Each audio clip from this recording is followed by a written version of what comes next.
I had a wonderful person explain to me that post-traumatic stress is not a disorder. It's an injury, like a brain bruise. So I've started to discuss it as post-traumatic stress injury, and it makes so much more sense to me. And when you treat it, you treat that differently too. You treat an injury instead of a mess up, a screw up. Eric Goodman, thank you for making time to do this. You just showed me some foundation, some what did we just go through in the gym? So the first thing we went through, we did like a 10-minute instructional, which was like the fundamentals of anchoring and decompression. That's the two principles, that the two things that really make up everything in foundation training are anchoring the pelvis and the muscles that connect to it, and then decompressing the torso away from that anchoring tension. So we went through that, and then we did a few of the more advanced positions. You move really well, so it's easy to just take you through these positions. So we went into gorilla lifts and windmills, which are much more like on the performance side of foundation training. So there's kind of the vast majority of the population that uses our work is chronic pain patients. So the first thing we did was for that group. The second thing we did is like once you graduate and you understand how your body moves and how to really stay in line with the right healthy movement patterns so that you avoid the ones that typically take people down, you can then move on to the stuff I showed you after. What do you see in modern culture that are some like low-hanging fruit, like movement-based low-hanging fruit, where if everybody started doing this thing a little bit different, the whole world would be a happier place and we'd be investing? I mean, the easiest answer is obviously technology, but it's not like before cell phones, everybody was walking around with perfect posture. And you can take it back to books. Books put you in the same posture as a cell phone. And usually people read books sitting on their backs curled up. So I don't really buy into the idea that like, if you use this technology all the time, you have to change it. What everybody needs to do is they need to take 2 minutes out of their day to focus on their posture. 5 minutes if they really want to, 10 minutes if they're serious about it. That's like how long it takes. You have to remind your nervous system of its space in which it exists, because it doesn't know. It propriocepts, like it senses itself based on what it's used to feeling. So if you're only in those convergent positions, it's going to be really hard to do anything differently, even if you hold your cell phone up here. You know what I mean? Even if you sit perfectly, even if you use the standing desk and that's just what you use. So instead of like, how do you do it differently? It's add 5 minutes, focus really intently on where your eyes are focusing, how you're pulling your head away from that, where you're breathing, where your feet are hitting the floor, or if you're sitting, where your hips are hitting the seat. Where is your belly hitting your hips? Each of these little things is like a focus point. And that's what people need to do, is just learn how to focus a little. You know, it's not do everything in your life different. You're never going to win that battle. Yep. And it's almost arrogant and antagonistic. Do that better. No, hang on. Take a minute. Boom, boom, boom. Go do whatever you were doing. That's the difference. So people listening here, highly recommend just jumping over and checking the YouTube video that we just did, where we broke down these exercises. It'd be way easier just to watch the video than to talk through them.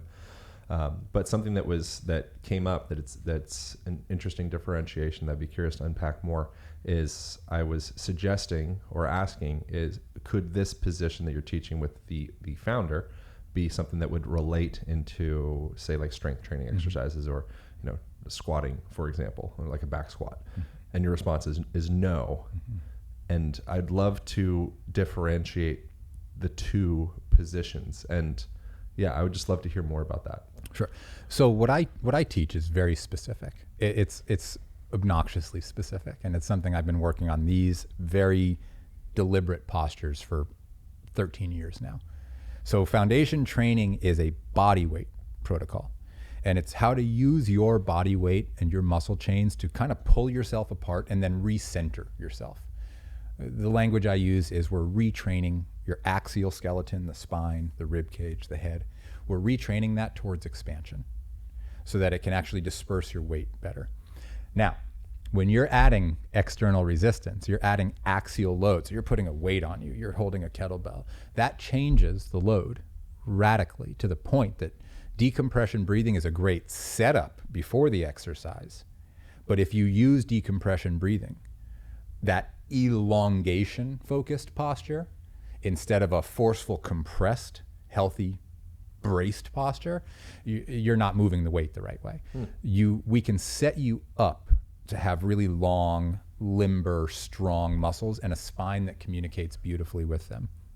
But when it comes to external load, especially a heavy deadlift, a heavy squat, heavy shoulder presses, any Olympic movements, you need to know how to brace your abdomen and how to circumferentially breathe about 8 to 12 inches lower than I teach you to breathe in decompression. Both are circumferential. Ours is above the diaphragm, whereas bracing for external resistance and heavy lifting is below the diaphragm and creates an upward barrier and an outward barrier and a back barrier and a sides barrier. It's not what decompression breathing does. Decompression breathing creates expansion, and it teaches the muscles that expand to the rib cage to learn during exhalation to remain expansive, which challenges the diaphragm eccentrically, like it's teaching the diaphragm under resistance to lengthen, and then with that new length to kind of go with a healthier, relaxed contraction. So when you're decompression breathing, you are practicing breathing. You are practicing an alignment that builds you and broadens you. And it gives you as much dispersion of your own body's mass in itself as you can really find. In resistance training, that ain't what you're doing. In resistance training, you're protecting the spine, you're protecting the organs, you're moving the hips, and you're allowing the torso to then be taken for the ride after strong hip movement. So foundation training preps you beautifully, but it is not to be done during the lift. A common issue that happens in the world at large, and my own personal body that I've been working on unwinding or reorienting for a bit, is the flaring of the ribs. Yeah. And so I wonder where, because that's the ribs and the diaphragm seems like it's kind of the intersection between the strength training, getting a big barrel belly bracing position, and then what you're describing of this decompression breath that seems like it's more like thoracic. Very much thoracic. Yeah. That's an interesting differentiation. Yeah. And I And haven't what really thought about. Well, what you're doing with rib flaring, don't worry about what you're doing with rib flaring. You're actually shortening the back of the spine. Yeah. So in the front of the ribs, do this. We actually showed this in the video briefly. I believe we were still recording when we did that. When you open at the front, it's at the expense of the back. And just the same, if you're being lazy and you kind of collapse the front to widen the back, that's not good either. There is this uniform density breath, like front to back density. Like this is how much space you take up. Now take up all of it. You know what I mean? Like this is your space. You're not necessarily going to get bigger, but you're going to take up every ounce of space you take up. And we're going to teach you how to do that. For a person listening, what are cues that they can think about right now if they're in a car driving or if they're just sitting at a computer or something? Great. Number one is if your shoulder blades are squeezing together, and that's how you're upright, is you're kind of retracting the shoulder blades to stick the chest out. Breathe into your shoulder blades. Literally hug the rib cage with your shoulder blades, and just where you feel that tension through your nose, just pull air into it like you're trying to push yourself out of your own way. A lot of our decompression breathing work is literally pushing the tight parts of the rib cage out of the way, practicing over and over. We breathe through the nose in our work, not for the wonderful nitric oxide, not for the chemical benefits that come with it. These are smaller holes. It's a lot harder to pull air in. Your muscles have to work harder. It's easier to control the rib cage through the nose than it is through the mouth. That's why we go through the nose. There are other benefits, but we are a biomechanics only system. We use the mechanical frame of the body, and we kind of create scaffolding. We use like the muscles that connect to the joints to support them in an outward expansive force, and you practice it often enough and your body kind of gets there.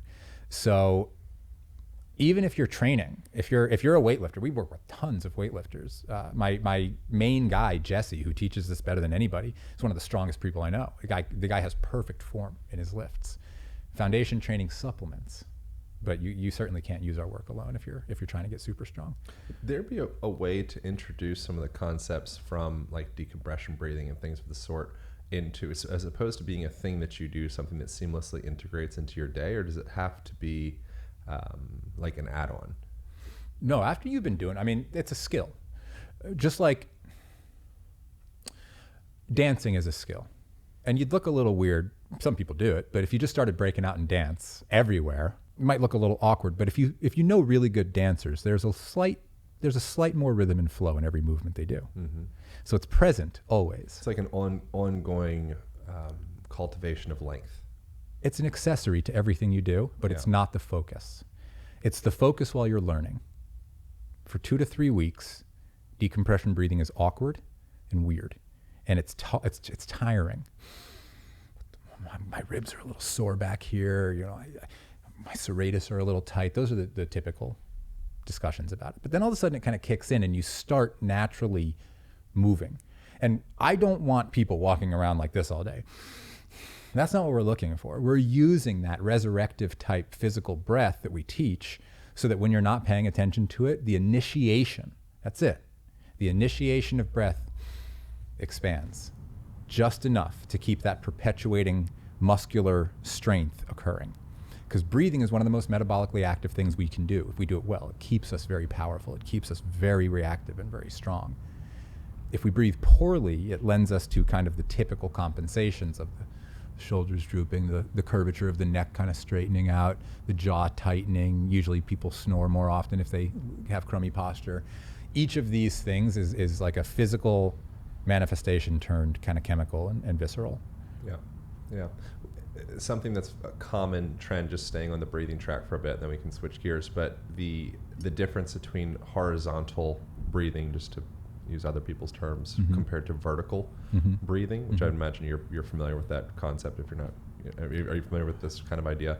I'm guessing one of the, I know, you go ahead and explain it. I don't even want to. Well, just as like the vertical typically be more like up into the clavicles and up into the chest and kind of like this straight up and down type sensation, whereas horizontal breathing would be something that's your, a cue that people could do that I think is supportive for most things, would just be bring your hands down your lower ribs and just feel and add a little pressure for feedback and feel that breath expanding outward into the hands. And using that before a lift or before a meeting or just really anything. You're standing in bank and or in a line in a bank.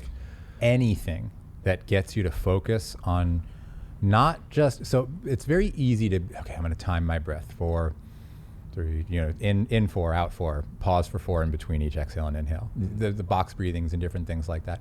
But very few people tell you where to put the air or where to take it out from. And that's our job. We want people not just to know kind of what to do, but where to put it. Those are 2 very important pieces of the same puzzle. And if you're vertical breathing, what is vertical breathing? Well, vertical breathing, if it's done well, sure, you can funnel air up very well through the belly to the ribs to the point where you get a big, powerful, full breath. But you have to take into account that the vast majority of the lungs volume is behind you, not in front of you. So if your vertical breath feels like it fills here, you're vertically challenging yourself, like you're stopping it. And the lower lobes of the lungs compared to the So top. That's what I'm saying is, if you're breathing really well and you're looking for lung volume, you're going to be aiming back here. Yeah. You're aiming for the kidneys to a degree. You're aiming for below the shoulder blades because the vast majority of inflatable lung and fillable tissue is back there. Which is kind of paradoxical because you think if you're mouth breathing, you think you get more air, but when you're mouth breathing, you're going to be more chest breathing, which is also indicative of being under a panicked, stressed state. So fine for short term, get it in, but as far as actually volume of air, that slow, deep nasal breath is going to actually fill all of the bags of the lungs. Get yourself a spirometer. Feel how a slow inhalation is so much harder and such a higher lung volume than a fast inhalation. Anybody can do. The spirometers are $5 on Amazon, $10, and you can really test your lung volume and you can play with like the different breathing styles. Yep. Slow, deep, strong, controlled. That seems to be the method for both inhale and exhale. That is the most complete. Yeah, and then where this conversation starts to get interesting, and I'd love to go more to the mechanical stuff, but it's just so much easier just to watch visually. So again, just check out the YouTube would be the move, I think. And maybe we can even do more specific exercises like this, because I love sharing foundation. Yeah, fumbling over the descriptors is not the easiest in audio. Well, and also movement is not learned this way. So there are people that can learn. Yeah. But we have put so many resources out there for people to learn, be it visually, from instructors, from videos, from apps, whatever. Yeah. Just learn it. Just go practice the work to the best of your ability. Learn what you can, and if you can't learn it, ask questions. Yeah, but where it becomes interesting from an audio perspective is what is the personality or the emotional expression of the person that is breathing up in their chest, or maybe is having kind of more of that panicky type. I mean, I just said it. You ever watch the squirrel in Ice Age? No, but I kind of get it. Yeah. Just like you're super reactive. Yeah. You know, but this is also generic because everybody's a little different. Everybody's physiology is a little bit different. But typically, you're going to be a little calmer if you're breathing through your nose. You're going to be a little bit more relaxed. You're going to be a little bit more in control, and you're going to be a bit more aware of what you're doing. If you're mouth breathing, it's because you're focusing on something else. You know, you're kind of like off elsewhere. You're not focused on. I've never, ever seen somebody who was told, take a deep breath slowly, go like this. Yeah. They always go through the nose. It's calm. You see their demeanor shift very quickly. It's amazing how much subtle shift we can have on ourselves, but it subtly shifts back when we're not paying attention too. So it's all and then piecemeal. It's associated to brain fog and poor circulation and reduction in nitric oxide and just like all of the things, which in a short term, it's mouth breathing is okay. Mm-hmm. You know, like Brian McKenzie and his group, they reviewed the breathing chapter in my book, and I borrowed a specific idea from them of like a gear-based systems of breathing. Mm-hmm. And so 5th gear would be the mouth breathing gear. Mm-hmm. And in that, it's like, it's a great gear to have access to. But if you're just hanging out and scrolling on Instagram, you probably don't want to be full bore 5th gear. Yeah. So figuring out how, even when you're doing an activity that is strenuous, are you able to start to extend your gears where it's like, you know, everybody else is in 4th gear right now, but I'm like still in 2nd. Mm-hmm. If that's the case, that's like, you know, then your breathing pattern provides you to be, you know, like you become a weapon, mm-hmm. or your breathing becomes a weapon because you start to cultivate that control. You know, so I think it's an interesting thing of how our breathing directly informs our felt state.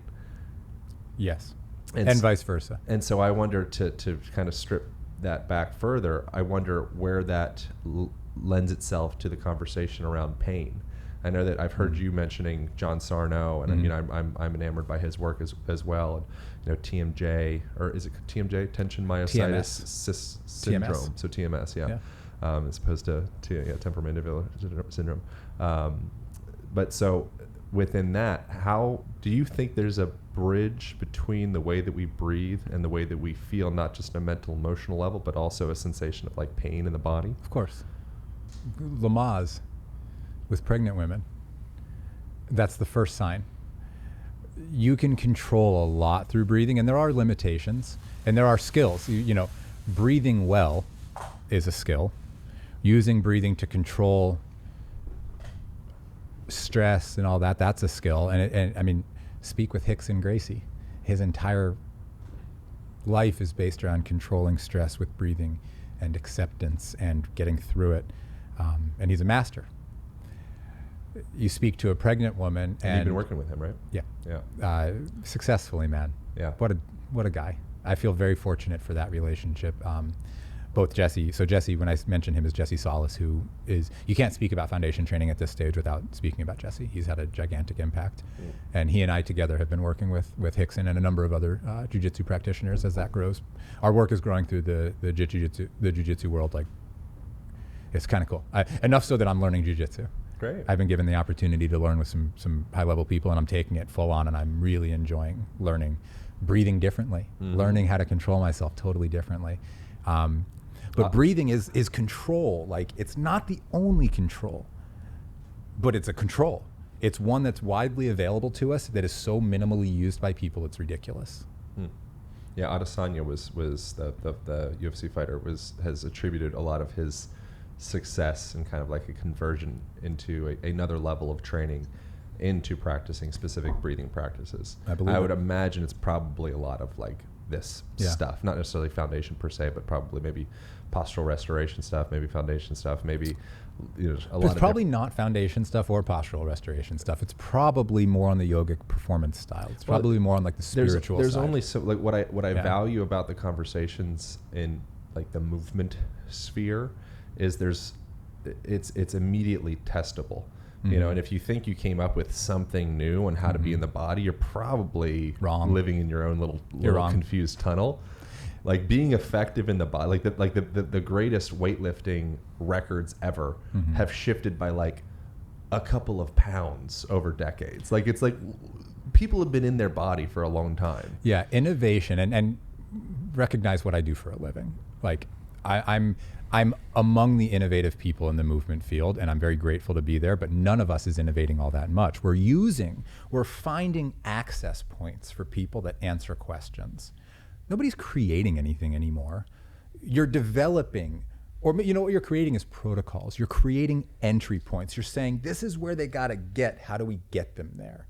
And every single step along those pathways, whether you're doing foundation training work, Egoscue work, Go Clay work, if you're doing some of the more higher performance stuff, or some of the strength training modalities out there, the fucking human body moves like a human body, and there's like a few versions of that, and that's all. And it's been that way for like thousands upon thousands upon thousands of years. Yeah, like gorillas are pretty strong. So you can watch and you can witness, and you can even take pieces of movement that feel great. And this is what I did. I took the pieces that felt so good I couldn't stop doing them and just kept piecing them together. So all of a sudden there's all these isometric hip hinges. When I feel good is when I lift my ribs off of my injuries. Learned how to keep them there. You know what I mean? Like when I feel good is when my hips line up. I didn't invent lining my hips up, but when I line my hips up this way, damn, it feels good. And here's how you stay there. That's how innovation occurs in our field now. It's different protocols. It's like the breathing techniques. Everybody kind of understands the theme, and here's these various entry points. And if you relate to this entry point, good, because you'll feel the benefits of movement. You'll feel the benefits of breathing. Whereas if you don't relate to this entry point, maybe here's another one you can try. I love when people tell me they've tried everything, because there's people like me out there right now constantly innovating in our field so that you have another available entry point wherever you're coming from, be it the young strong person or the old beat up person or the old strong person or the old young beat up person. There's different versions of everybody at every age. Our job is entry points. Here's how you get into feeling better. Yep. I'll tell you one thing I know for damn sure. If you're in pain, the wrong entry point to feeling better is typically medicines. It's typically dissociation. That's the wrong entry point, because you're not understanding yourself. You're not understanding your symptoms. John Sarno's work, tension myositis syndrome, the identification of it's inside of you, whether it's coming from a movement origin, whether it's coming from a stress origin, a trauma origin, a PTSI. So I had a wonderful person explain to me that post-traumatic stress is not a disorder. It's an injury, like a brain bruise. So I've started to discuss it as post-traumatic stress injury, and it makes so much more sense to me. And when you treat it, you treat that differently too. You treat an injury instead of a mess up, a screw up. Wow. So, right, it changes the dialogue. Language is powerful, man. It is. Yeah, it builds the walls that contain us. So that is an innovation that somebody did that changes somebody's relatability. That's what people need to be doing. I'm so grateful that I'm educated as a chiropractor, but I'm not a chiropractor. I don't treat people as a chiropractor. I'm so glad that there's people in my field educating that so that is always improving, always getting better, more relatable, better pathways, more understanding from patient communities because of these innovations of entry points. And take out the pieces that don't seem to work as often. Keep the pieces that seem to really work all the time. And eventually you're going to have a very effective offering. And that's kind of how it works in our field now. I wonder, from your perspective, what is your working definition of pain? Obviously there's different variants. Acute pain is vastly different than chronic pain. So how would you parse those two apart? And what is your working definition of say, chronic pain? Because I think it's a little bit more interesting. Although acute pain is interesting too, because it's still perception based. They're both really deeply interesting. It's a good question. I want to try to answer this right. So I think you can also pass. No. Fuck no. This is good. When I'm working with a patient that's in pain, I have one goal: that they don't think about it. That's a successful outcome. In fact, one of my favorite things that somebody will say to me when they're in a lot of pain and I'm able to help them, or our work is able to help them, is like, how are you feeling? I haven't thought about my back. That's crazy. Whoa, I hadn't thought about it. So my definition of pain is that it dominates your perception to the point where you kind of, it's just always there, no matter what. Chronic pain in particular, it might not be always there, but you know it's always there. You might not be actively sensing it, but you're actively arranging your life around it. You're actively arranging your schedule, your movements, and your excursions, your output around this sensation or the fear or the anxiety. That's pain. It is absolutely experienced differently by countless people. And some of the worst pain I've ever seen people in was absolutely not physical, but it manifested as the inability to move because they were so mentally harmed that they literally, like, the body is so emotional in its contractions. And the psoas that's harmed contracts. And the vagus nerve that's harmed up here contracts. And we just shrink. If sometimes stuff gets so bad that, like, this is where that human exists from. And that's their experience of pain, is it doesn't even hurt, but they just can't get out of it. Yep. And it pervades their existence. And your breathing and your visual, your visual muscles, everything is all. Somebody trying to be nice to you is a dick to you because of your perception and pain. And then we become attached to that filter, and we start to perpetuate this self-perpetuating prophecy, or however they say that. It's very interesting. And please, like, for anybody listening, please understand that for the last 13 years, since April of 2008, I have been actively working with a population, more or less every day of my life, that doesn't want to feel the way they feel anymore. They're so sick of it. They've tried the surgeries. They're sick of the pills. They're sick of taking Percocet. They're sick of taking pain pills all the time. They're sick of taking 4 Advil in the morning, 4 Advil in the evening, 4 Advil to go to bed every single day. They're so fucking tired of it, but there's no answers. So there's a lot of us that are just stuck in that place, not the pain place, but trying to find the answers. Because I've been in pain like that. I've been where in my late 20s, 27, 28, 29, 30, as I started to get better at foundation training, it started to really kind of arc to where I was in less pain, thank God. But for a few years there, I was really nervous, man. I had the anxiety of, oh my God, I just spent $200,000 to become a chiropractor and my back is killing me. I can't even lean over patients. I'm 27. That was a different kind of pain because there was this fear of, I'm going to be broken homeless. How am I going to pay this debt back? How am I going to make a living? I failed my boards the first time and took 5 years to pass them before I could actually be a chiropractor. And in that 5 years, through absurd desperation and frustration and need, I developed this work for both my own pain and for my ability to, like, as it turns out in retrospect, become a confident, strong human being. Mm-hmm. But that happened because of pain. I didn't hate who I was, but I hated where I was. I actually really liked who I was, but I hated kind of where I got myself. And I didn't feel literally physically strong enough to lift myself out of it. I could move around, but if I moved the wrong way, I couldn't move around. What life is that? So the perception changes as you get stronger. Now pain is if my kid hurts, I'm so much more tolerant to individual pains. You get a splinter, you get things like that. You just breathe through whatever. You smash your finger. Whereas I used to be more reactive to it. But now if I see a kid in pain or emotionally hurt, it hurts, man. Those things hurt now.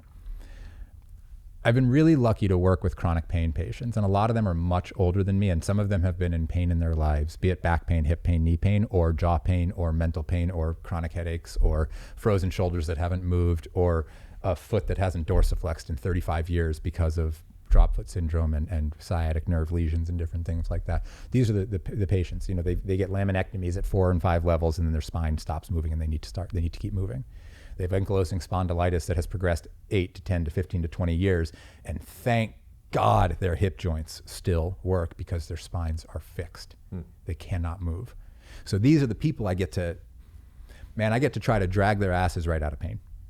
And the willing ones, the ones that are willing to do the work, get out of it. The ones that are expecting it to be handed to them do not get out of it. Yeah. That's the difference. There's an interesting thing. I want to keep going down the pain road, but I think as far as people that are experiencing some level of chronic pain, which is probably a good percentage of people listening right now, most of the people that we read about and talk about, like Ida Rolf or Moshe Feldenkrais or Frederick Alexander technique, or like the list goes on of people that were just, the reason that they have books and information and guides and all that stuff is just because they had some pain or had a child or someone that was very close to them that had some issue. And just through navigating the Rubik's Cube that is their human experience, they started to find pathways. It's like, that pathway felt good. Okay, let's build off of that. That pathway feels good as well. Let's build off of that. Exactly. So it's such a beautiful thing. It's like the wounded healer. It's like that's it. That stereotype is so accurate. Sure. It is. Anybody, your pain is your gift. It can be. It's pretty obnoxious to hear that, but it can be. It just might not feel that way right now.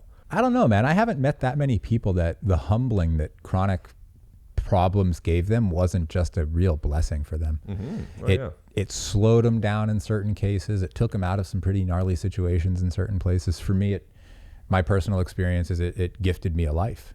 It gifted me a completely different existence than I was en route for. I was planning to be a sports medicine chiropractor with a nice clinic, and I'll be honest with you, about halfway through, that wasn't the goal anymore.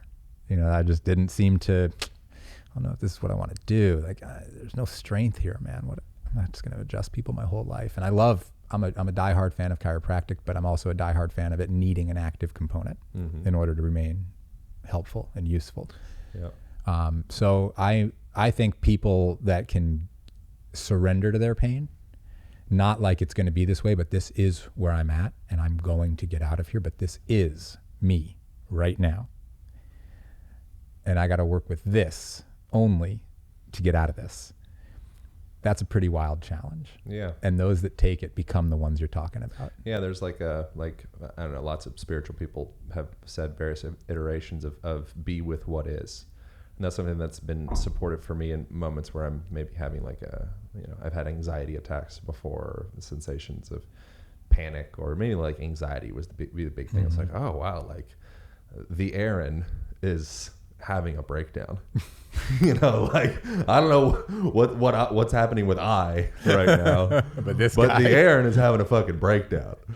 This guy's not doing so good, but I'm all right. and then there's like, okay, I can try to wrestle it, which is typically you're not going to do well. Sometimes you can wrestle it in the form of maybe like running. You can run away from the pain in a way, and that's like maybe you become like an ultra athlete. You just keep running and running and running. Oftentimes that's associated with like drug addiction as well. I know a lot of really talented ultra athletes, not all of them, but endurance athletes. It's like their solution was they just kept on running, and now there's this brilliant athlete, and their kept going. Their powers, they just kept on. They just kept on running. When you're going through hell, keep going. Yeah, and so I think that's just interesting in general, that just the opportunity or option when you're having some experience that feels unbearable. One potential available option on the table is to be with what is and just see where that goes, and to actually have the opportunity to surrender. Well, to tie it together, that's the moment when you're in that sensation. I don't want to be here. I don't want to be here. I don't want to be here. I don't want to be here. This isn't good. That's when this is where I am. Even longer exhale. And you're just like, this is where I am. And it's the surrender is not this is where I'm going to stay. It's the recognition of this is me. And I'm going to be the calmest version of myself I can in this position so that my next decision is a little better than the one that got me here. To go back, and I'm not name dropping with Hickson. I'm very appreciative that I get the opportunity to work with Hickson. I name dropped for you. So with him, I'm learning jujitsu from him a little bit as well. And we've gotten to trade back and forth, and we tell each other the same thing. Breathe. Right there. Breathe there. Don't move yet. That's the spot. For him, it's getting through old patterns. For me, it's not being scared in very challenging, uncomfortable positions. Yeah. When a guy like Hickson Gracie is trying to choke me. Not trying, by the way, because if he was trying, he would. I wouldn't be able to do anything about it. He just would. So there's this very interesting correlation to pain, because when you're in a lot of pain, it's kind of the same thing. You're like, my adversary is so good at what they're doing, I don't have a chance. But damn it, I want to learn. Yeah. So one of the fastest ways to get out of pain is to not really try to get out of pain at that moment, but to say, where is it? What am I feeling? What is that? What is that? This is why I love cannabis so much. Cannabis gives you that associative sensation without, for some people it does make them panic, and if you're a panicker, it's the wrong thing. Unless you've never tried it when you're in a lot of pain, and then as little as possible, give it a go.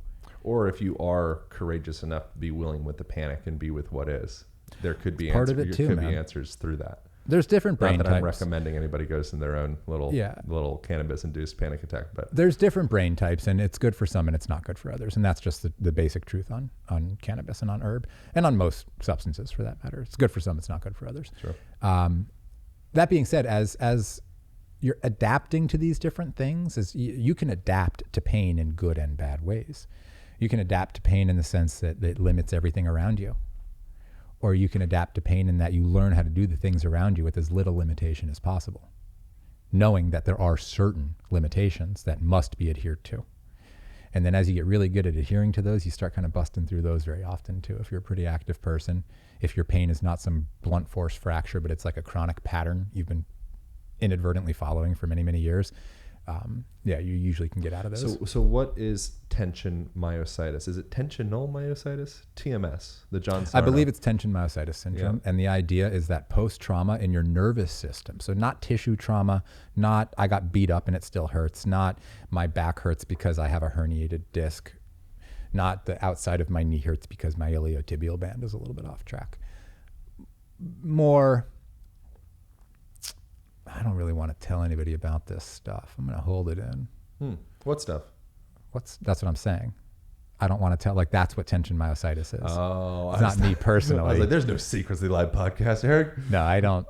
I have learned many lessons. I have lived with my emotions on my shoulder for many years. Oh yeah. I'll just swallow that up. You know, it's just like, no, not swallowing, just being like, this is what I'm feeling now and I don't like it. So get away from, like, you know, I'm an emotional person. I'm a sensitive person. I literally have a program based on what I feel, and then translating that to people to help them get through life a little better. No, I mean that can be based off of John Sarno's work, a product or a foundation of pain that one may experience is the inability to express. Yes.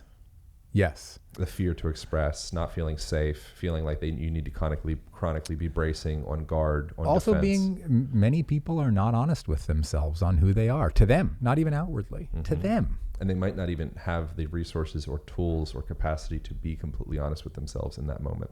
So John Sarno's work is all about expressing yourself fully, doing the things you like to do because you are not limited, even if you feel the pain.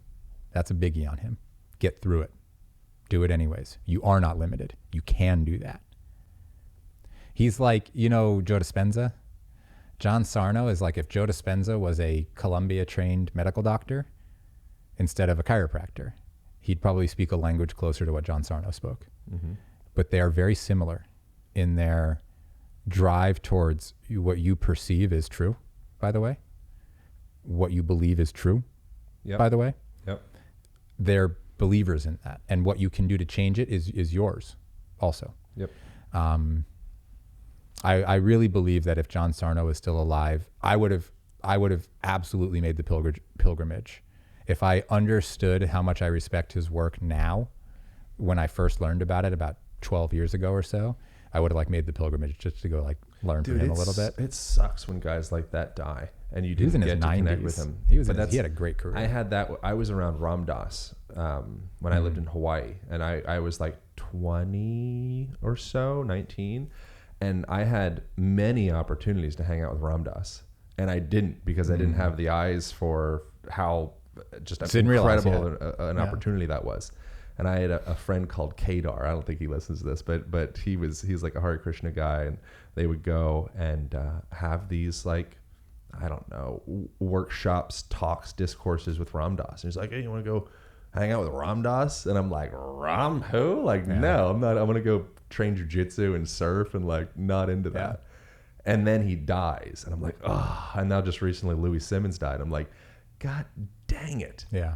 It's a really interesting reminder of like, if something feels important, like it might be worth making a pilgrimage. Yeah. Always. Because at some point that thing's probably not going to be there, at least the way that it was. Yeah, it won't. And you'll probably look back and be like, God. And so whatever, one's metaphoric Baba Ram Das or Louis Simmons is, like, it's like, could be a worthwhile thing to make the pilgrimage. Anyway, just a reminder to myself. If I could go meet Norm Macdonald, I'd go meet Norm Macdonald. Yeah, exactly. Yeah. I love a human being with powerful wit, like really legit, on the money. Just, you are so fast, you're so quick, and you're also that funny. Mm-hmm. That's hero level. So unpacking more the TMS stuff, I don't expect for you to be an expert at John Sarno's work. I'm not. But just as far as getting, so essentially the way he describes it, the way that I haven't looked up his stuff for a while, so I'll probably be butchering it, but essentially having some types of fears, anxieties, resistances, something of the sort, will lead to some type of musculoskeletal contraction, and at a deeper level that will lead to a lack of proper blood flow and a lack of oxygen, and somehow that translates to tension or pain manifesting around nerves. I think I'm butchering a lot of that. Not really. But it's a general gist. You're describing localized ischemic tissue. Correct. That doesn't get enough blood flow or oxygen, and in turn doesn't perform. That's not exclusively a Darwinian mechanical musculoskeletal engineering problem. There's also an emotional component to it as well. It's a nervous system and fascia thing. Yeah. And yeah, that in what I know of Sarno's work, and I've read his books, and I've listened to the little bit of information I could kind of find on his stuff. His biggest thing was going against the medical establishment. So his treatment was less a treatment than it was, you don't need the shit they're about to offer you. And he was in the establishment. So his work was much more avoidant of procedures and chemistry that can harm you. Instead, you're better off if you think it's going to hurt your back a little bit if you move this way. Okay. It won't. Do it. What might hurt you is thinking you can't do it and going down the rabbit hole that the medical system's going to offer you for that very same pain. So it was so important because very few people were doing that. Very few people were saying, don't mask it. You're probably hurting because you're kind of masking it. He was one of the first ones really doing that. And now you've got books like The Body Keeps the Score. Mm-hmm. You've got these things that speak his language better than he spoke it. So progress occurs.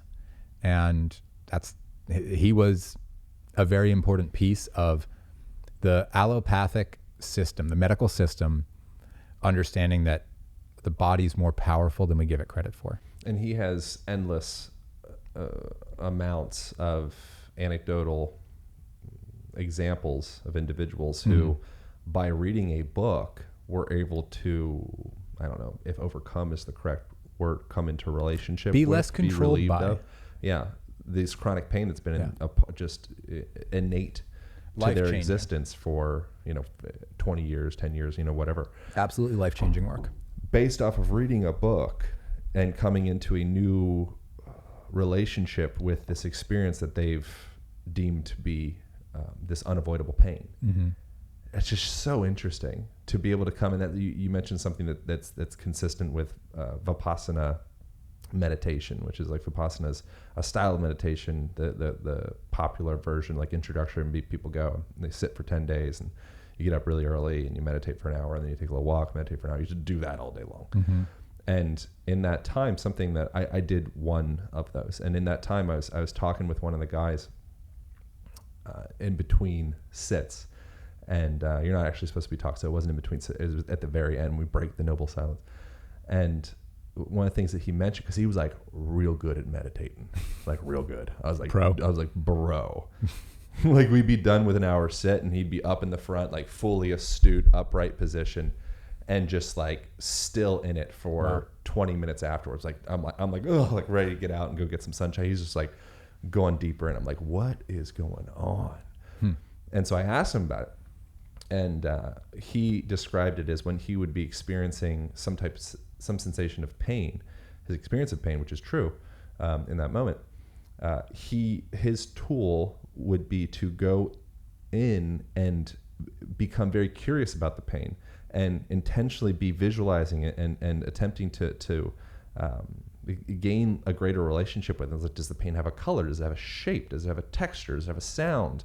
And he said he would go through and try and break down like a magnifying glass. He'd go, and once he'd isolate and find like this visual depiction of the pain, he'd go through and try to go to a deeper level and magnify in, and then go to a deeper level, magnify in, until eventually it's just like space. And what he found with that practice that I've practiced as well, not always successfully, but occasionally, is you go into it deep enough, suddenly the pain would almost like disperse in a way. There's like it's very, very interesting. If my legit chronic pain patients did that, they would take that magnifying glass they were using to see the pain and they would break it over their heads repetitively. I understand where he's going with that. I really do. And I understand where Sarno's going with that too. It's a really, really, really hard thing to get there for most people. I'm one of them. I cannot sit through my pain. I have to change the sensation immediately. That's why my work is all about shifting tension, dispersing tension. The sensation of pain for me is absolutely unbearable. When it's my symptom, when it's my back compression, my right leg shuts down, my left leg just feels like a stabbing knife through it. If I pinpoint that left pain in it, my fucking head's gonna explode. It's so sharp. It's so intense and burning that all I can do is get off of it. I will literally stand up, move around, whatever I can possibly, twist in, twist out, move the ribs, whatever I can do to lift off of it. That being said, I know how to lift off of it because I had to sit with it for so much uncomfortable time. Because it's like you don't change your position and the pain goes away until you know how to change your position, and the pain goes away, and you've practiced that over and over, and you kind of keep catching the same positional change. So I understand what that person's saying. I really do. But I'll be 100%. I've never in my life been able to come close to like perceiving my way out of pain. I've been extremely upfront and honest with myself about my pain. I've done everything I can to disclose and discuss my shadows. I've tried to go through old trauma. Some pains are mechanical. Some pains are tissues broken down. So while I love Sarno's work, and I do, I am a much bigger believer in the patient's capacity to move through pains, to stabilize pains, and also to free up their mental and neurological well-being. And I think there's these pieces of the puzzle. And I hope very soon somebody comes and adds another piece to the puzzle that will support my work and support Sarno's work and support the other people. You know what I mean? Like it's an ever-growing puzzle of entry points for people. There's like there's a fancier term for this, but a simplified term for it is every person has their own version of a stress bucket. And I think the first that I heard this is from a fellow called Dr. Cobb, a podcast I did with him many years ago. And what the stress bucket is essentially is every person has some amount of stress that they're able to contain. Some people's containers are more vast than others. You know, you get some like Navy SEAL, post-buds guy. They've got like a big old honkin' adaptable anti-fragile container. You get some like Valley girl, everything's been given to her, and then suddenly gets, doesn't have enough Instagram notifications or something like that. She's like, they don't love me. And, and then suddenly the pain, my pain, that's I think that's an interesting lens to start to come through of saying, okay, perhaps pain could be like the dripping over or the overflowing of this stress bucket. Physical, mental, absolutely. And then all of it. And then within that, is there the opportunity to say, okay, do I have tools and resources to start to purge some of the fluid out of this stress bucket to make it feel more manageable? And very often a person's resources to purge their stress bucket is in fact perpetuating stress. Yes. That's where it's a really interesting like finger bind position to be in. We don't really get culturally, that's the reason I do most of the crap that I do, is to create simplified digestible symptoms or systems to help people be able to purge their stress bucket so that they can start to be more manageable and start to be able to address root symptoms. But if you are swimming for your life and you're at that place where like, I'm about to drown, I don't really have time for some freaking founders. You need relief. And so with then it's like, okay, like how do we start to parse back or pull back the layers a bit to get to a place where a person becomes less reactionary? Well, that's what, look, and we're talking about pretty high intensity level symptoms now. So it's like, that's where you use medications. Use the medication as the entry point to get into movement abilities if needed. When you're really in pain and it's affecting your ability to do anything else, do whatever is needed to decrease that to the point that you're functional. Once you're functional, you come to people like me. You can be in a lot of pain and be functional, but you can't be in debilitating pain that doesn't allow you to communicate with people, which many people are in. That's where, look, I hope everybody takes CBDs and decides to try herb instead of really heavy pain pills or even the over-the-counter stuff. I hope that people use their natural systems like the endogenous cannabinoid system instead of the blocking the symptoms system. I hope people understand that the more sugar you eat, the more sensitive you are to pain. It literally increases your neural sensitivity. The exact same symptoms will be heightened because of excessive sugar in the diet. Yeah, or caffeine. Caffeine too. Or breathing in a way that's causing you stress. They tend to loop negative or positive feedback. Or focusing loops. your eyes on a set myopic point that's sending the indication to your autonomic nervous system that it's like time to get up and at 'em. Yeah. Go So sympathetic, get it each done. of these things can stimulate and heighten that pain. Yeah. So when somebody comes to me in that panicked state, I want them to feel supported. So while it might not be time for a founder, while we're not even going to have our discussion standing. I'm going to lay them down. We're going to have our talk in this position, in this supine decompression position. I'm going to put you in it, by the way. I'm not going to try to coach you through it. Yeah. You're going to lay down, and I'm literally going to put you in the position. All you have to do is stay there. And then we're going to have our discussion about pain and about what needs to happen and about where we go next.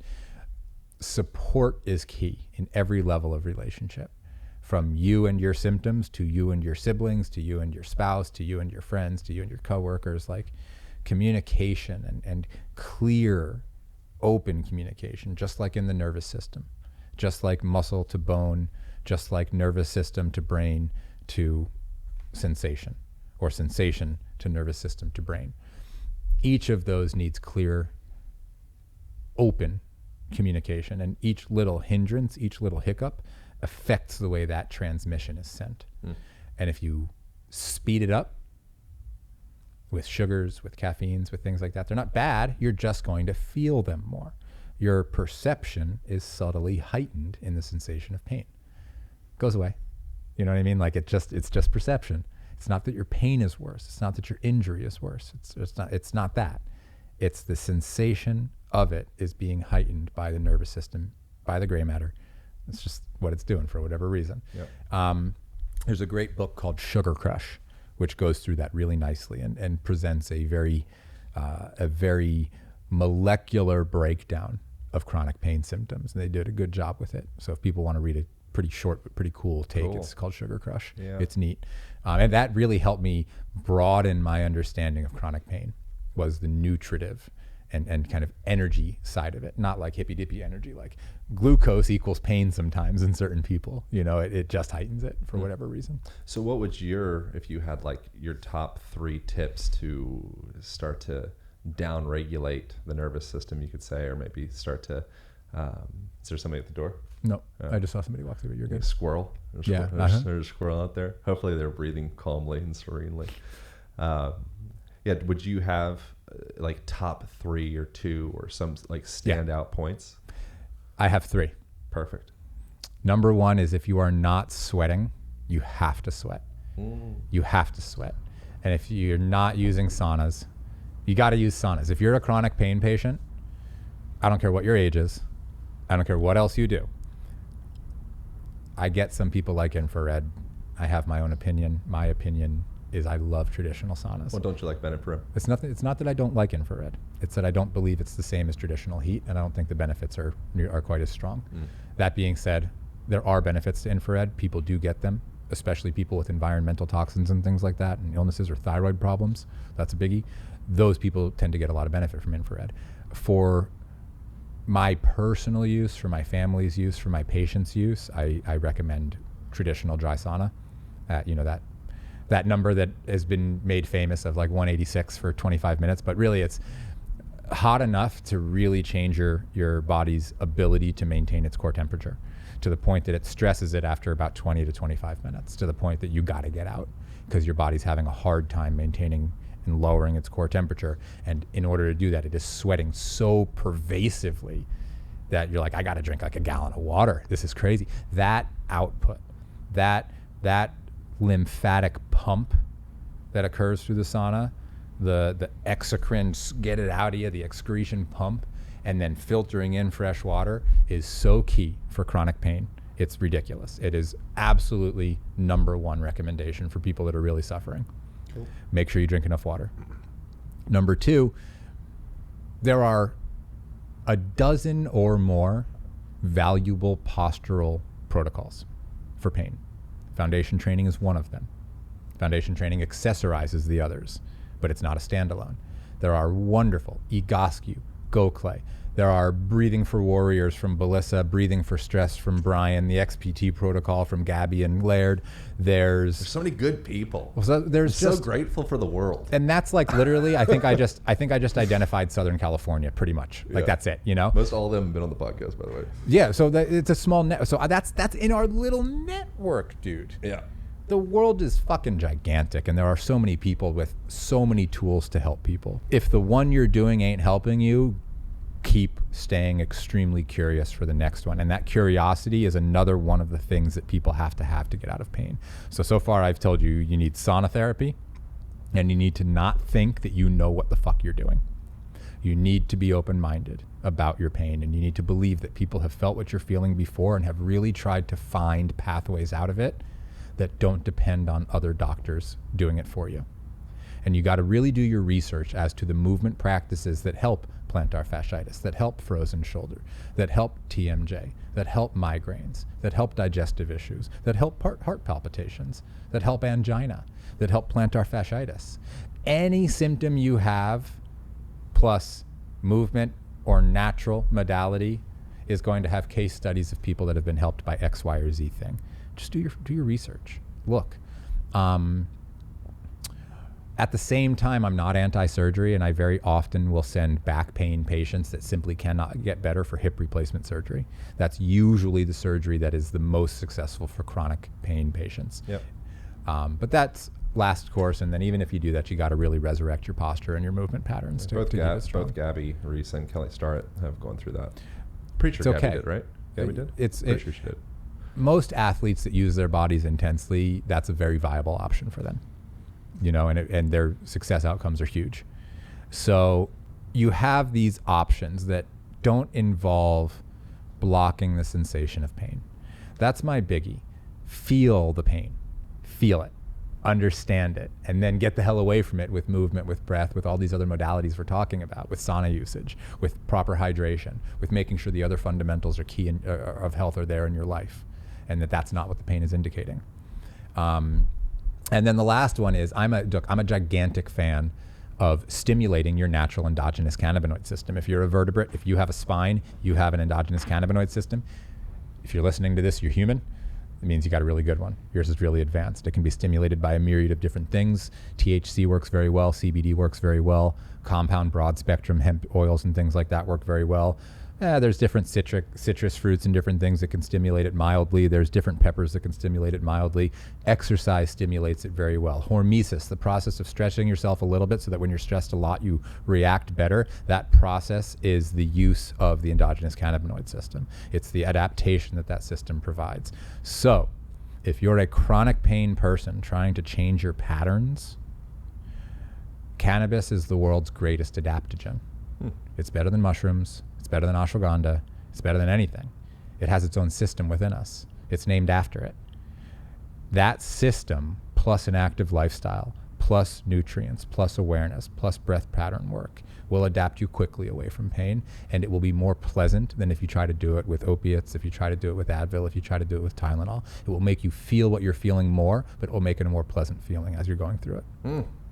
Yeah, so I'm a big fan of that. That Foundation's a Health book, man. That's what it's all about, is this is what I've learned from 13 years of working with my own pain and working with a ridiculous amount of people in chronic pain. Don't take the pills unless you have to. And only until you don't have to. Work on posture every day a little bit, and it should be hard. It shouldn't be easy. It should be hard. It should make you really stand up. If you're in a wheelchair, work on posture every day within the chair. You work with what you got. Sauna therapy in and of itself is a tremendous adaptogenic potential. That plus cannabinoid use. And again, I'm not telling people to go smoke weed. THC is one of them. Go have CBD. You'll never notice that you have it. There's all these different ways to fuel it. Go have avocado oil, sunflower oil, plus a little bit of glucose so that your body makes anandamide, so that your body makes 2-arachidonyl glycerol, 2-AG, the natural inside of us cannabinoids that we produce for the same sensation and feeling that stimulate the same system. There's ways to really modulate pain. And most people are coming nowhere near doing them and telling us that they've tried everything. I've done everything. I've tried everything. No, you haven't. There's so much more to try. Get over it, start over, keep your mind open, work hard, change your life. And then the sauna would be an example of something that does start to, potentiate or catalyze that endogenous cannabinoid system.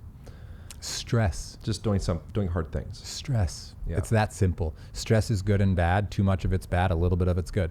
The system that makes a little bit of it good for us is the endogenous cannabinoid system. It does it because there's 2 very particular neurotransmitters, the ones I just mentioned, anandamide and 2-AG, that are naturally secreted by the body that go backwards. They go from a post-synapse to a pre-synapse. In normal person terms, that means normal neurotransmitters, the ones we know about, dopamine, serotonin, different things like that, they go from front to back.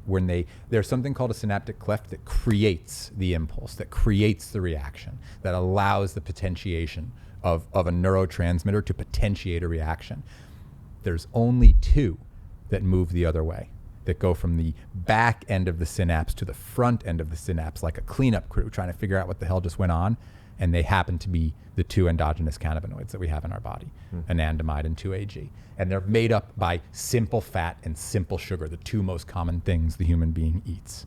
It's so fucking basic, and it's so available for us, and it is so minimally utilized, and it's so easy to use. And we have systems built into our system to fuel it and perpetuate our well-being through it. We hear the term homeostasis. The endogenous cannabinoid system would be much more appropriately named the endogenous homeostasis system, because it helps us return from asymmetries of all different kinds, of all different systems, of all different molecules. Those asymmetries are kind of pulled towards a symmetrical center, whatever that might be, whether it be a chemical center, pH, whether it be a electrochemical center, sodium potassium pump, whether it be another electrochemical potentiator, oxygen and carbon dioxide, carbon monoxide. Each of these things has kind of like a dispatch, a slowdown, a speed up. And the endogenous cannabinoid system seems to be the conductor of that orchestra to make sure that it's flowing and kind of cruising along swimmingly. It's a neat thing. It's a neat thing to research, and I want people to know that I am in no way, shape, or form an expert on it. I am just a gigantic fan of what it can do, and I've been looking for why foundation training works like it works, and it turns out that it's an adaptive process stimulating an adaptive system. Earlier, you mentioned, so I think there's 2 interesting lanes that we can stay somewhat cogently in alignment with. One lane that's a little bit more meta. Earlier, you said, "Thank God that you found the solution to your pain," which is there's another interesting thing I think is you have consistently said "my pain." I think that's an interesting idea, that the pain is ours, compared to perhaps it is the pain, compared to perhaps there's not one wrong or right. I just think it's an interesting vantage or perspective. I think sometimes people can become almost like defensive of their pain, and they don't even realize it. Yeah, I've seen that. Like, who would I be without my pain? Probably less in pain version of yourself. Yeah. But so an example of that was, say, for a person that has a tendency of placing themselves into victimized positions. And it's like, why do you keep on finding that abusive partner? Or why do you keep on doing that thing that's hurting you? Like, you have all the information of the entire universe in your pocket. It's called a cell phone. any answer that you possibly need, outside of knowledge, but any information-based answer you possibly could need, just type it in and the answer's there. But yet you still do the thing where you're flogging yourself and you're like, yep, back into that position. So there comes an interesting place of, I'm kind of creating a new channel. This is still in the meta lane of the God lane of perception and such. But that's just an interesting idea in general, just to kind of come to terms with in myself of like, is there any pains or disruptions or kind of like chaos ease in myself that I unknowingly am hanging on to because I don't know who I'd be without that. And something that you mentioned with the thank God, I think that's another interesting word that we can throw around, and everyone just kind of nods their head like, oh yeah, thank God, cool, sweet. It's like, what do you mean? Like, it just sounds really weird if I thank the universal collective energy for creating the molecular process that let me sensate this. Well, that's your God, which is also a story. That's not definitive. Like, okay, cool. Now we've unpacked. This is the objective God. But a person that comes from a place of feeling like there is a knowing, that can be like an analgesic. So if you have a sensation, so an example of this, just to back it up, would be a person that feels like they have control of their usage of anesthetics or usage of painkillers, opiates in hospitals. If you have control, from what I've read, if you have control of that, you like, here's your little clicker. Like whenever you feel a thing, like you just hit it, like we trust you. That person will use the clicker less and need less pain medication because autonomy. Because that perceived autonomy, and that's like, okay, cool, like, okay, I felt wildly out of control. Now I have this button, and I'm like, okay, if something bad happens, I know what to do. I had to hit the button.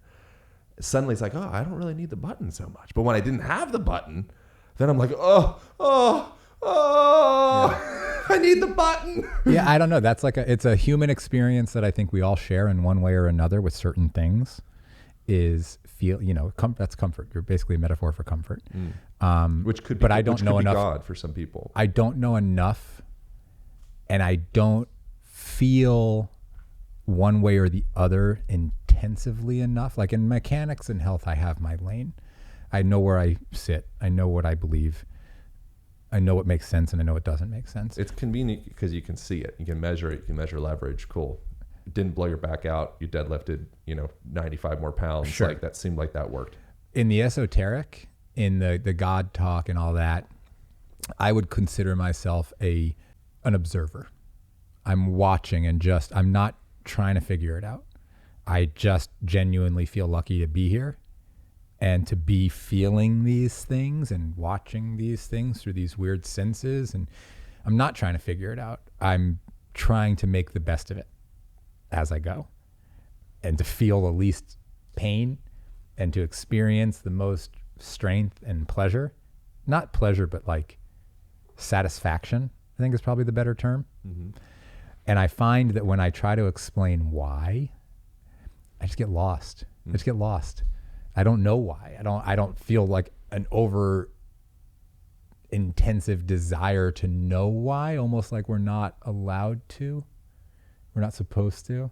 We're supposed to just kind of go with it and experience life as best we can. Try to be a good part of life as best we can. And the moment I try to define it, I just get confused, man. Well, sometimes I think it's hard to read, to use another cliche metaphor, but to read the ingredients from inside the jar. And so from the perception of or exploration of like, what is God? Perhaps God is the entirety of everything that ever is, never was, and which includes you, and you're inside of the jar. And so to be able to pull yourself outside and say, aha, there's objective reality, like this is the God, might be almost like it's a bit much. Might be much. Bit much. Yeah. But the stories that we tell ourselves have impact is what I'm getting at. I mean, they're kind of all we have. That's our experience. Your story is what you've experienced, and the conclusions you've kind of inadvertently come to or learned to come to from that experience.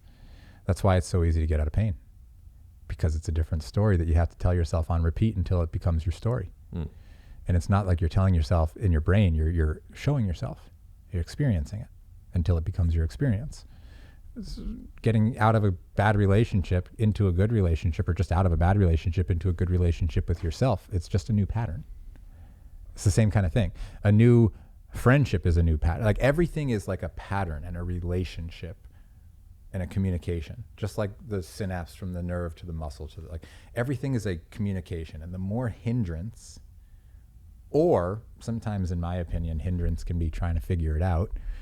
The more you do that, the less you experience sensation, and the more you're trying to change that experience. Yep. And if a person is in deep consternation or confusion of life, things, relationships, business, or another example as far as, so pain is pretty ubiquitous. 80% of people are going to experience back pain in their lifetime. A good chunk of that's going to be a chronic thing that just like, it's just who I am, I guess. Within that, it can be, I had a thread. It was something I was excited about, but now it disappeared. Oh well, that's okay. My story is vanquished. But so that story that we have of our pain can become who we are. The thing that I think is interesting with the other lane that's more objective and measurable and quantifiable and all that stuff is the movement lane. So there's this, is the communication part is what I want to get at. So we have, if there's a dishonesty within ourselves, or a sensation of contraction, a sensation of fear, a sensation of resistance, there's an internal dialogue that's not complete. Like your internal narrative, it's cloudy, it's chaotic. It's shifted. Well, it's always shifting, but it could be cloudy, it could be murky. The sensation of feeling like, even if you don't actually know what's going on, the story or belief that you do have everything under control is incredibly gratifying and incredibly relieving. It's usually wrong. Sure, but it can be incredibly gratifying and relieving. A lot of people, I think this is another statistic that I don't know the details of it, but I think like married people are married and are religious, like they have a God, they tend to live longer, and they have like generally like baseline, happier lives. It's tough to maybe measure happiness, but there's people that are committed. It's more of a commitment. It's not like a belief. It's like a commitment. Yeah. So I'm committed to my partner. Right. I'm committed to my God. Right. I just chose. Yeah. I don't know if it was right or wrong, but I just chose. And I'm committed. Yeah. Here I am. Boom. I chose a lane. So now I can start to surrender, engage my energy in this lane. I'm just going to see what happens in this lane. Yeah. Whereas before I just had a bunch of cacophonous lanes. And that's a part of developing an idea. And kudos to someone that is open to that journey of having a whole bunch of lanes and saying, I don't really know. I didn't just commit a lane when I was 16, marry the girl and get the picket fence and do the thing. Like kudos to that person as well. They're just different styles of life. There's a lot of ways to live. A lot of ways to do it. Yeah. But what I was getting at, the original idea was, if there is a miscommunication or a cacophony in our internal narrative of what's going on, I think that can create, well, one, it has there's a physical, musculoskeletal, postural correlate to that. A person that is stressed, a person that is confused, a person that is just spinning in their head, I don't know what to do. You can see that. Yeah. There's going to be tension in the jaw. If there's more of a panic type thing, and maybe traps are going to start to engage, maybe shoulders will start to immediately rotate, it'll be a defensive position, or maybe their breath will shorten. If they're in their 60s or 70s or 80s, maybe they have formed a drastic kyphosis that exaggerates what they've been feeling for their whole lives. And you start to see these. Is so cool. It's a story, man. It can be. It's it certainly a book. Can be. Yeah, it can be. But some people are really masking too. Like people are remarkable. The more that I've seen people in extreme pain, you can't mask it. You have to get out of it. They're willing to let somebody operate on them 100 times. They're willing to take whatever is needed to get out of it. And that pressure can lead to really bad decisions that can lead you to some pretty negative outcomes. So the first thing for any of these things, so whether you're trying to figure out the expanse of the universe, or whether you're trying to understand why the hell my right foot hurts, so whatever it is, Yep.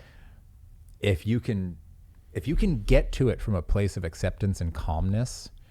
I gave a TED talk years ago, and in that I said it's not that we're in pain, it's that the way we react to pain is kind of misaligned. It's not appropriate. We're reacting to mild chronic pains with the severity of major severe pains. And we're using chemistries that are for major severe pains to mitigate minor chronic pains that are hurting us, but they're not harming us. Those are two very different things. Hurting can hurt like hell, and it can be minimally, if not harmful at all. It can just be painful. Whereas sometimes things that don't hurt us or things that we mask can be truly harming us. Sometimes that back pain that you're trying to block is a cancerous lesion. Sure. Sometimes it's an ischemic avascular necrosis, which I've probably had 10 to 12 patients in my career that had legitimate, significant avascular necrosis, and if they didn't get surgeries, they probably would have lost the limb down the line. Sometimes you really need to get those things. Sure. There's sometimes you cannot think your way out of it, and you're actually harming yourself to not feel. Yep. So somatosensation is one of the most important skills in the world, which is like, well, here's what my body is doing and feeling and sensing right now. And here's the most accurate translation of that sense I can possibly understand. So for those people listening that are in pain, that are trying to figure this out, that are trying to improve the next couple decades of their life, you have to improve your sensation of pain. Don't avoid your sensation of pain. Improve it. Understand it. Take the anti-inflammatories, but make them natural. Find bromelain. Take high dosages of fish oils, 5,000 milligrams a day at minimum. Take CBD oils for 2 to 3 weeks before you judge whether or not they're working for you. Keep a diary of your pain when you're taking these things every day, where you only write one sentence that describes your pain that day while you're taking these things. Keep a 1 sentence a day diary for 3 weeks to a month. Use that to understand what you're feeling. And then from there, I'm talking for people that have been in pain for 10 years, 20 years. This is why people kill themselves. This is why people do these different things. Like you're miserable after a while and nothing's getting better and you get very frustrated. For those people, I'm begging you, just listen to your body, not in the arbitrary hippy dippy way. Turn off the lights. Don't drink. Water and electrolytes, if anything. Maybe even fast for a day or two. Get the communication within your body down so that you can hear and feel your pain. If you're willing, if you're over 25, 26 years old, smoke a little pot, have an edible, whatever, a small one. I'm talking 2 milligrams THC the first couple times. Why do you say over 25, 26? Because you shouldn't have that shit when you're young. Your brain's still developing. Yeah, you shouldn't have that shit when you're young. I kind of am grateful I had some of that stuff. Although I don't know. How old were you when you had? I mean, it's not. It's young. 12, 13. Were you smoking pot every day at 12, 13? Probably when I was like 14, 15. Yeah, you probably shouldn't have done that. What I tell people, and it's not gonna kill you. And you obviously you're a motivated guy. You're doing stuff. You're working. The detriment to that is that you're kind of developing your sense of self at those ages, and cannabis can make you feel a little cooler than you are. It can make you feel a little smarter than you are. It can make you feel a little more mellow than you are. Don't you think like the present educational system, like that's a psychedelic in a way, like that's molding our mind? It's not. It is. You just got into the endogenous cannabinoid systems. Like we are drugs in a sense. But I also went through public education and I became a doctor and I went through college and I went through all these things and I suck at school and I hate school. I fucking hate it. 28 years of my life where I was so stressed out, but I became who I became. I believe deeply in school because you're supposed to be frustrated a little bit when you're young. You're supposed to understand how to get through those frustrations. You're supposed to be able to deal with things you don't want to do, but you still have to do.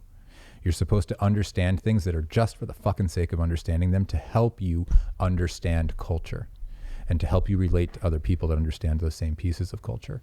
Do you have to go through all of the schooling to get that? No, you can play competitive sports. You can play team sports. You can do musical classes. You can do all sorts of clubs. You can do all sorts of things. But most kids that get into substances too young don't form the versions of themselves I think they could be. And most people that never get into substances don't form the versions of themselves that they might be able to be. Yeah. There's a buffer. I'm really glad I didn't start smoking pot until I was in graduate school, because if I did, I would not have gotten to graduate school. No chance. it diminishes motivation to a degree, and we have to understand that. I don't agree with that. I think that's Fair. a subjective relationship that you've had that's not relatable to every person. Fair. I mean, you could look at some of the best jiu-jitsu players, some of the best athletes in the world, like some of the greatest innovations and just people that I know in the world could largely attribute their deep, to use the same word you used, association that they've gained as a product of using certain substances such as cannabis. I don't care to be an advocate for cannabis or not. The absoluteness of that, I would push back and also not be attached to my pushback. That's totally fine. Yeah. I am a huge advocate of cannabis, and I push cannabis hard. Yeah. I wrote a book that describes the tremendous benefits of that plant, and I believe deeply in it. But I also, just as deeply, intensely believe that our body gives us everything we need when we're young, unless we're epileptic or some other neurological disorder, in which case you do sometimes need myelin support. You do sometimes need herb. You do need cannabinoids because it can help you with seizure disorders. It can help you with neuroprotective processes. It can help you with endocrine tumors. However, in general, herb does decrease motivation in many people unless you're using it for something. And most kids that use it are not using it for anything other than dissociating from the challenges of being a kid and playing around and screwing around. And that's why I believe that. For the jiu-jitsu player, for the surfer, for the athlete, for the musician, for the person using it to adapt towards patterns better, cleaner, harder, more enjoyably, I'm all in. I'm there with you 100%. In fact, I'll be there with you smoking it. However, I vaporize it. Great, whatever it is, ingest it, oils, tinctures, I don't care. I love that it's becoming more and more and more prevalent. I've had a 15-year, very steady relationship with cannabis, and I'm 41 years old now, and I would never change it for the world. I really deeply believe most people should not start it until they're in their mid to late 20s.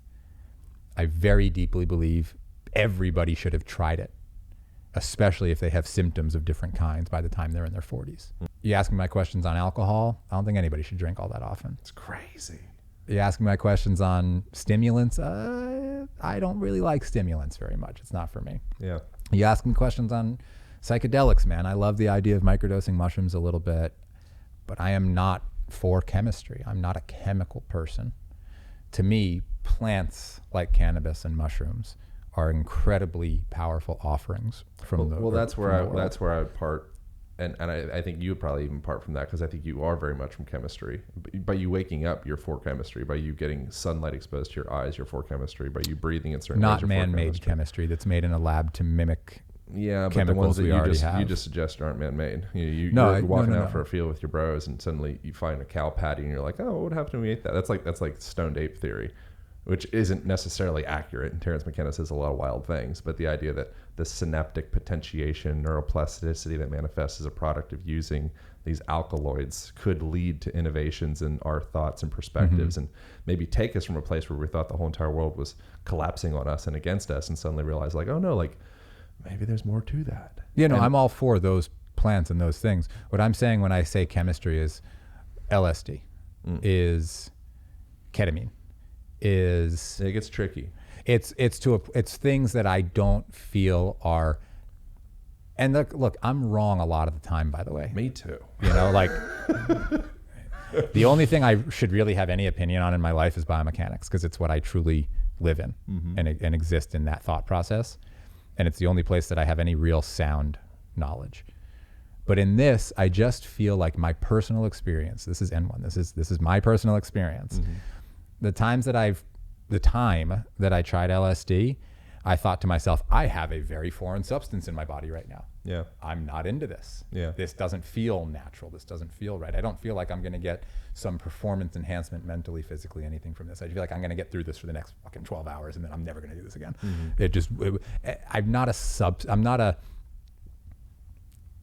I feel that the stuff that comes from the earth is kind of made for us, and we have reactions that are almost on par with a natural reaction, whereas the things that are made very often by human beings, and even, I mean, put what's the cannabis or whatever, there's Marinol. Marinol is the synthetic cannabinoid they're making. Why? Why screw it up? Right. Yeah. It's so and that's how I feel about most chemical. When I say chemical, I mean like made in a lab trying to mimic something that is endogenous in us, our nature. That's kind of what I'm talking about. Yeah. I didn't mean to get into a argument of whether we should or shouldn't be using psychoactive substances, but it's the same reason to not take pain pills versus taking a natural anti-inflammatory. It's like, yeah, the pain pill is going to work. It might work too well. You know what I mean? Like those things work, but they're strong. Yeah. Very powerful. Well, it's always going to be, and when you talk to, and we'll get back on track. So that was, the two cogent lanes, which right as I said, I was going to maintain a cogent lane. I kind of spun off into the woods. That's typically what happens when I say, we're going to keep things structured and linear. I just spin out into entropy. But so the other lane, so that lane, just to put a bow on that and put that in a box in a container and kind of set this down, that would be the story lane and the perspective and the self narrative and the sensation or illusion of control and the sensation of like, cool, I got this. And that's like pain example with like if you're into BDSM, and you get spanked, it's like, oh yeah, give me that spank, like give me that pain, compared to if I walked over to you and spanked you right now. You'd be like, hey man, you don't know my reaction. I know you might be it. But in general, if I just walked up behind, if I walked up behind said person, you're with your girlfriend, she's like, baking cookies or something. I'm not a male chauvinist, I promise. But say she's baking some cookies and you come and give her that exact same spank, it's a deeply different felt experience. Yeah. And so that narrative aspect, I think, is invaluable to have on the table. And then the other aspect that's important, the other cogent lane, would be the movement component. And that's an interesting thing because most, kind of still coming back into story a bit, because ultimately everything does. But it's very difficult to link specific musculoskeletal orientation or arrangement to pain. It's very difficult to say, that knee, that spinal disc, the knee is valgus, or the feet are flat in quotation, whatever. It's like, certainly chronic. Oh, I know that's pain, right? Pain? Certainly chronic. Oftentimes, yes, but when you, and I have this all written out, I don't remember the specifics of it now. I could maybe share it on here in the intro or show notes. But there's a ton of research relating imaging to, okay, here is a knee vertebral disc, whatever, that all signs would point to this don't look right. But they're fine. But they're great. Yeah. And that's the same thing that with like baseball pitchers. I think with most baseball pitchers, I think there was a specific research with this as well. They were taking imaging of shoulders. It's like we could find a reason to conduct a surgical intervention in most of these baseball pitchers' arms, but they're the highest athlete on the planet for this activity. And it's like, ooh. And then on the other side, when it's, fibromyalgia, or there's, endless incidences where it's like, dude, you look fine. I think you might be crazy. It's like, oh, well, that's not supportive. Yeah. It's all in your head, man. It's like, oh God. Yeah.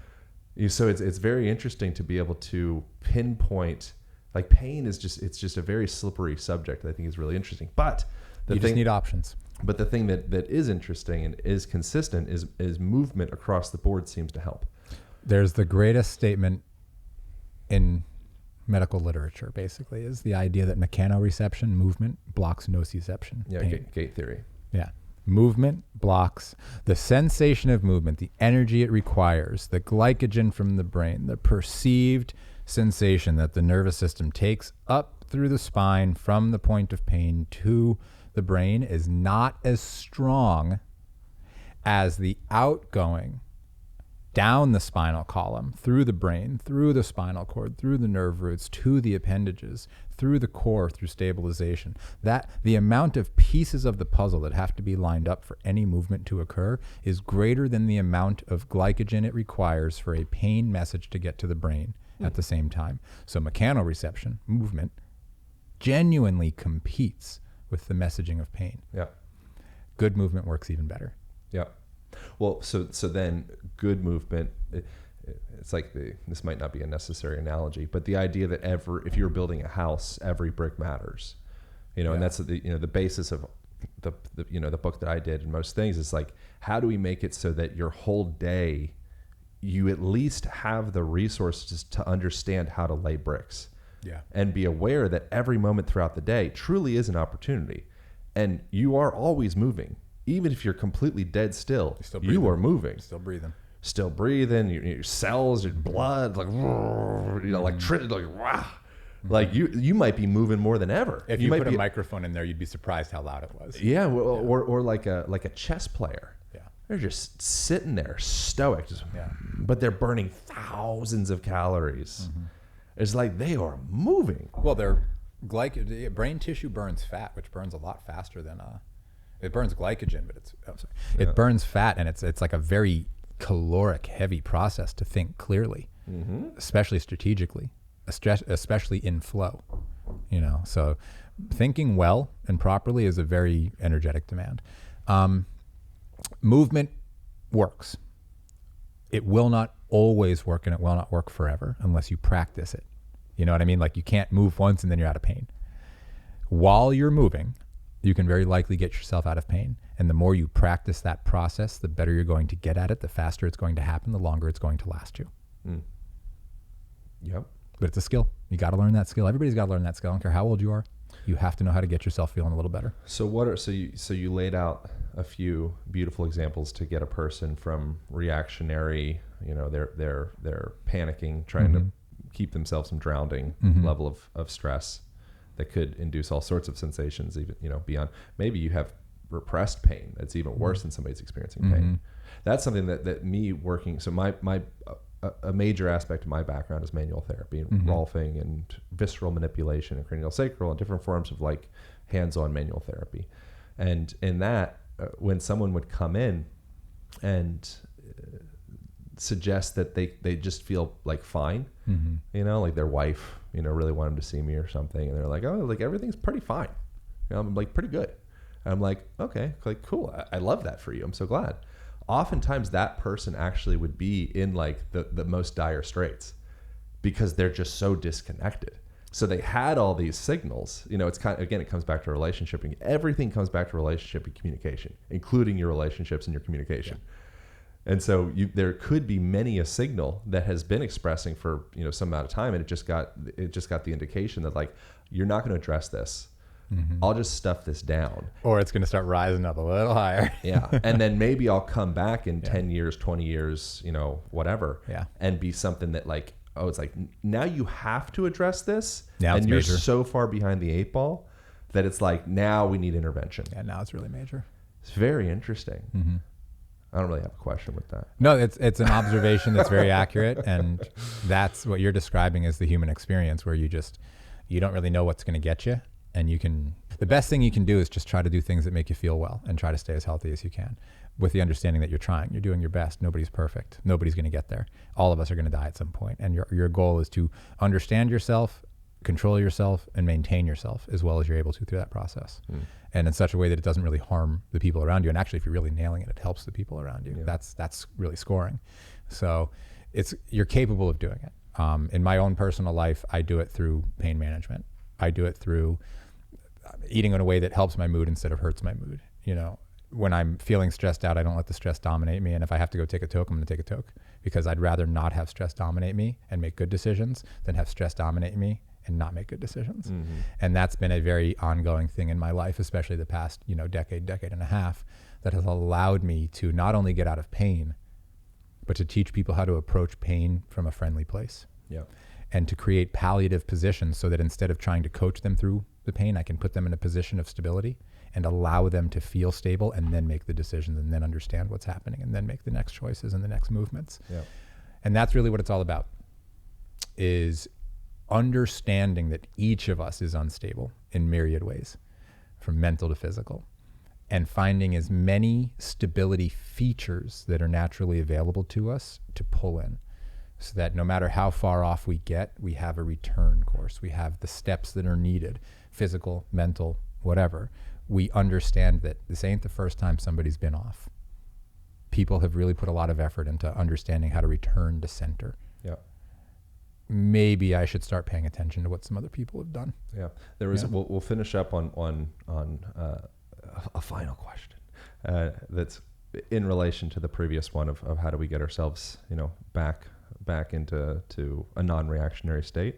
And before that question, something that I was actually listening to a past podcast I did with Zach Bush, and he mentioned the second law of thermodynamics being, I'll probably butcher this, people that are, nerds about this will be like, wrong, but something along the lines of second law being that isolated systems will veer towards greater levels of entropy and disorganization, which is so interesting and so musculoskeletal, so kinesiological. Yeah, that's why you got to connect dots. It's so cool. I'm like, like it all connects. Yeah.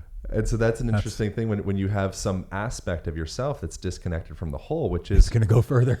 It goes further, and it loses power, it loses connection, it loses control, it leads to injury, it leads to instability, and it's, it makes you a less effective athlete, less effective father, mother, whatever. Everything. And so that's an interesting thing, like coming back to reorienting or organizing around your axial skeleton, making sure that system is in order, and then from there moving out into the appendicular in your arms and legs and et cetera.